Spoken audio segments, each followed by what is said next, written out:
And how do you respond to Ambassador Foley's claim, shared by all the people who signed the memo, that the ban is a betrayal of American values?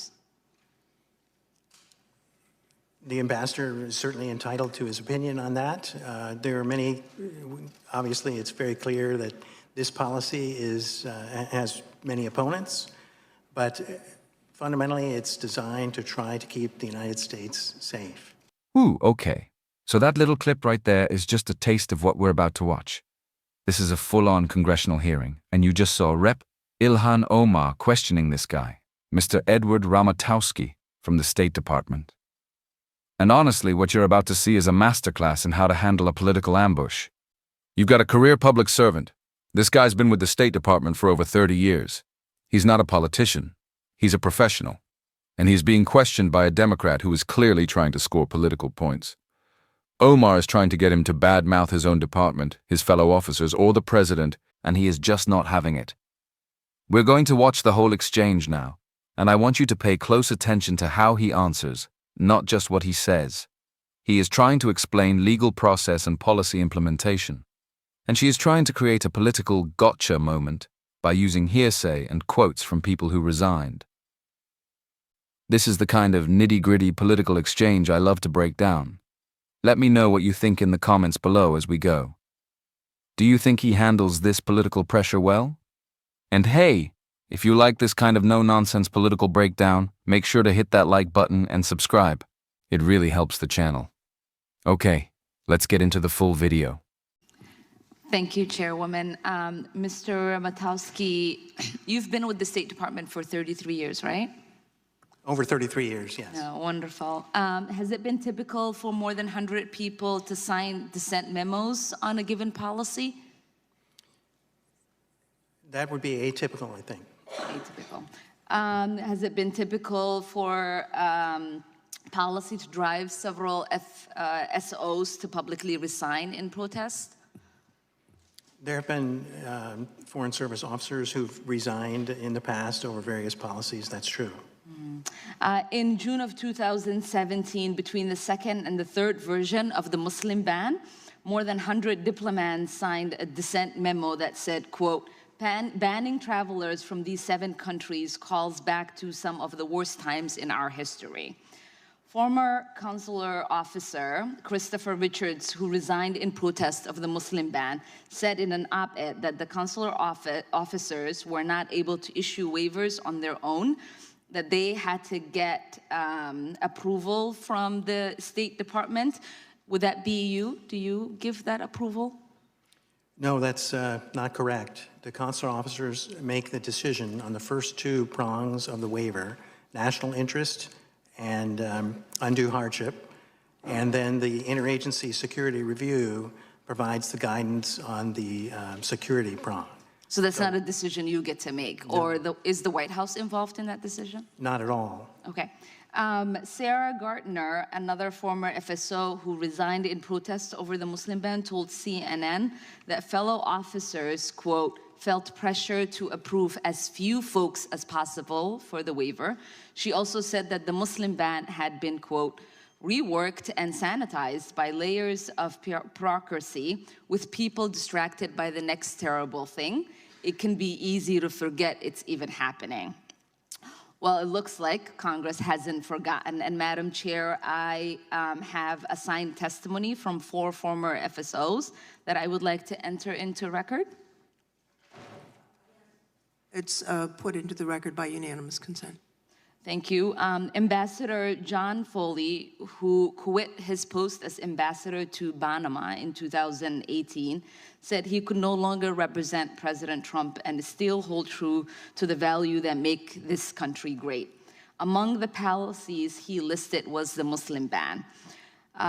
In the end, how many diplomats and consular officers signed the dissent memo protesting the ban?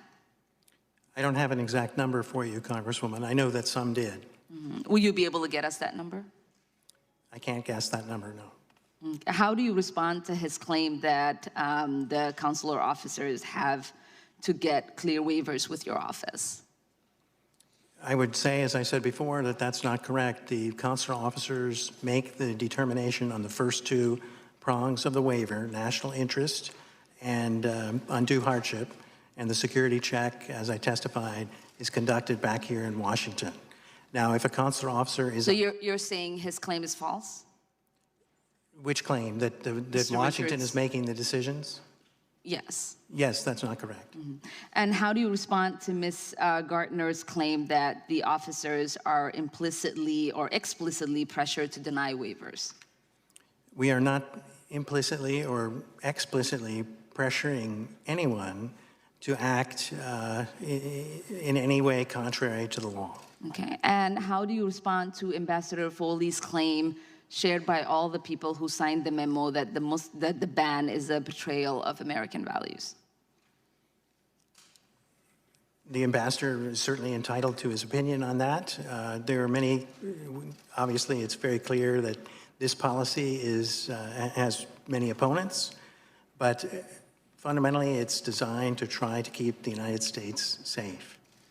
And to our other two panelists, was Stephen Miller's role in formulating the 3 reiterations of the Muslim ban? What was his role? I'm not aware of any role played by Stephen Miller. And Ms. Newman?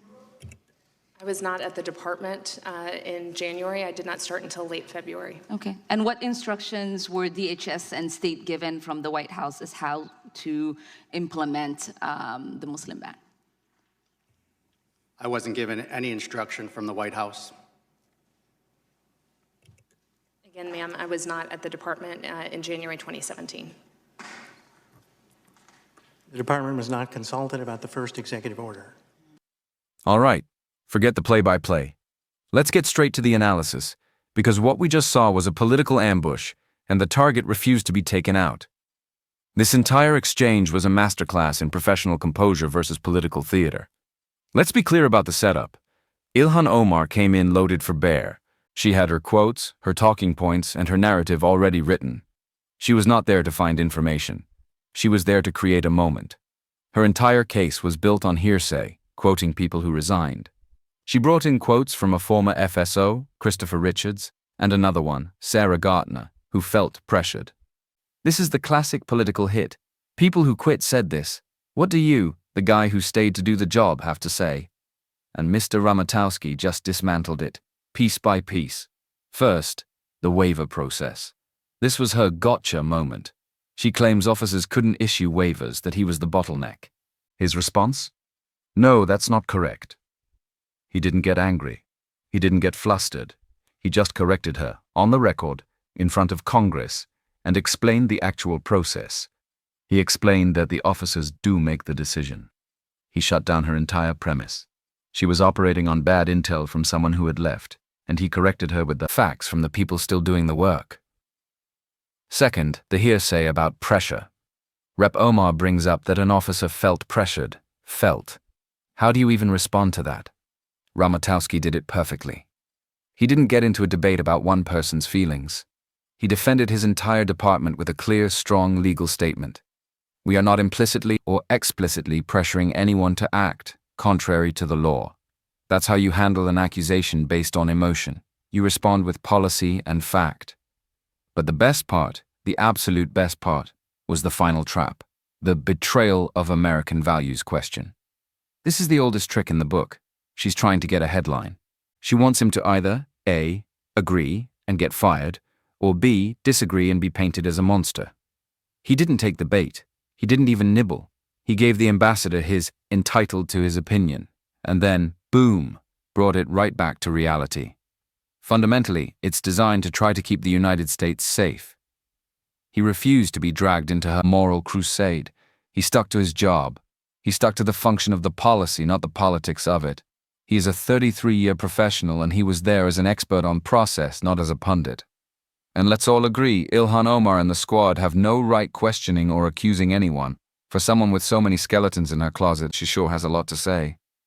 This wasn't a hearing. It was an attempt at a public takedown, and it failed spectacularly. He was the only one in that exchange who was actually there to talk about the policy while she was there to build a narrative. And in the end, the professional with the facts beat the politician with the talking points.